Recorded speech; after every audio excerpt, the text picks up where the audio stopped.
नमस्कार. मी आलो इकडे पालघरला पोद्दारांच्या घरी, म्हणजे माझ्या काकांच्या घरी, आणि खास किचनमध्ये मुद्दामून गेलोय कारण गणपतीच्या करता नैवेद्य म्हणून बरेच पदार्थ शिजत आहेत आणि त्यातला हा एक पदार्थ मला दिसतो गॅसवरती आणि मला सांगितलं गेलं की नारळाच्या रसातल्या अळूवड्या आहेत तर त्या कशा बनवतात हे मला बघायचं आहे. सुंदर दिसत आहेत आणि मला अळूवडी मुळात आवडते आणि त्यात नारळाच्या रसातली असेल तर नक्कीच ते सोन्याहून पिवळं.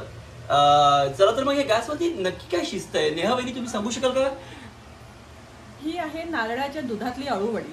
आपली जी आपण अळूवडीचा नॉर्मल लोड बनवतो त्याला कट करून नारळाच्या दुधामध्ये ही शिजवली जाते. ओके, नारळाचं दूध म्हणजे कसं बनवता तुम्ही? नारळाचा रस कसा काढता? नारळ, खवलेला नारळ आपण जेव्हा मिक्सरला फिरवतो त्याचं सुरुवातीचं जे पाणी टाकून फिरवल्यानंतर जे येतं ते जाड दूध ह्याच्यासाठी वापरलं जातं. अच्छा, ओके.